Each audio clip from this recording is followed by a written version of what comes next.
Browns made some roster cuts. I guess not a positive story yet, as we're subtracting some players from the team. And Eric, I got to start off here. Josh Rosen gone. I when we signed Rosen, I was a little bit excited, giving him a second chance. I was high on Rosen when he was drafted, thinking he would have been a good player. But once again, he just doesn't work out. What did you think about Browns only going with two quarterbacks and just their other roster cuts?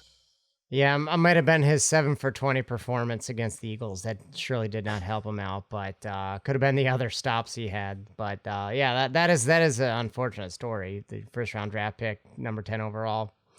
But I do have to have two shout outs of veterans that I'm gonna miss. One might come back. One is likely not to come back. One is Blake Hance. He's only known for one thing, but that was filling in offensive line a playoff game. One playoff win we've seen since '94. A guy named Blake. Guy named Blake. So I give you all respect. I wish him all the best. I hope the Browns keep him on the practice squad. If not, I wish him all the best going forward. The other guy was a guy who caught a touchdown at the game that Drew and I went to last year against Denver, and that was Johnny Stanton. Might be the last fullback ever in Browns history, because I don't know if they're ever going to use one anymore. That's the way the game's going. But always worked hard. It was at a very old school position. Didn't get a lot of credit. Like I said, worked hard, but wish them all the best. A couple young guys that got cut that I kind of hope sticks around, because maybe they can develop into full-time roster guys down the road. Michael Harley and Herb Miller. Harley, I figured with the Jakeem Grant injury, maybe Harley would fill in as a possible returner. Maybe he can stay on the practice squad, develop. Maybe that down the road, he could be the next Jakeem Grant or whatnot. Herb Miller was just a young defensive back. Didn't really stand out too much, but was never beaten, in coverage. So I thought he showed some qualities to maybe stick around. Again, a young guy. Maybe he can develop down the road. And then I kind of have to mention Nakia Griffin Stewart with all the Family Guy, Stewart Griffin, Stewie Griffin memes I really missed. That was just a bummer. I don't know if he's good or not, but apparently the Browns don't think so. So we'll move on from him. A couple guys that I took a look at that they kept. Anthony Schwartz, obviously. I'm willing to give him the benefit of the doubt, but right now that guy sucks. He's heading down Braylon Edwards territory with less talent, and that is not securing the ball. You have one job as a receiver in the NFL. Let's be honest, this isn't Jackson Football High School. You don't have to block; just catch the ball, okay? And he's not doing that. That is not fair to Braylon Edwards, who made a Pro Bowl. He's Greg Little without the talent. Yeah, he does have the speed, but yeah, that's where the similarities. That's where they differ. And then of course I have to mention the erotic journey from Milan to Minsk, and that is Isaac Rochelle. If for all you Seinfeld fans out there, I mean. I don't know what to expect from him. I think he's the last defensive end in. Hopefully he can continue that rotation.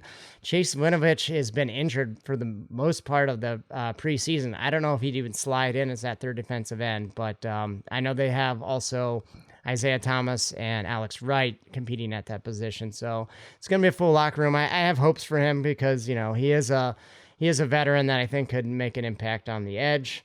And then last but not least, I really like the keeping of D'Anthony Bell. That it was the first undrafted rookie free agent that Andrew Berry has kept, which, maybe that speaks to our talent. But again, he's been a safety who's kind of always been around the ball this preseason. And Richard LeCount's been inconsistent. Ronnie Harrison's been inconsistent. Perhaps D'Anthony Bell could supplant them in the coming weeks and maybe be that third safety for the team. So, hey, really cool story on D'Anthony Bell. His program in college, West Florida, they only started the program up 6 years ago. He is the first player from that program to make an NFL roster. So congrats to D'Anthony Bell and the whole sort of West Florida program. I don't know if we have any fans of the program there, but we'll build that community up. And Yeah, that's a really cool story. First player ever from that new program to ever make a 53-man roster in the NFL. So I was surprised seeing 5 running backs. So going with a lot of depth there, only 2 quarterbacks.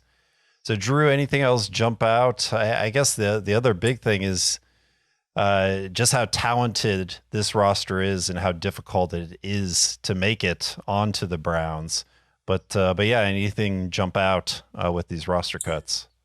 Yeah, I mean, I think you sort of covered the main ones for me. They kept 5 running backs, and I believe all of them were kept to be running backs. I mean, if you think about this Kevin Stefanski offense the last 2 years, I'm not going to say fullback was a mainstay in the offense, because no, certainly not. But remove the whole term fullback. There were plenty of plays that featured 2 backs in the backfield, one of which was a lead blocker. Whether you can do that with an H-back, whether you can do that with someone that's currently on the roster, I don't know. I don't know that player's here. The other thing that really stood out to me was they only kept 2 tight ends.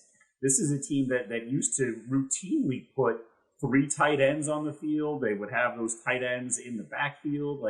I don't know exactly what this roster is, what this offense is going to look like based strictly on the composition of the roster.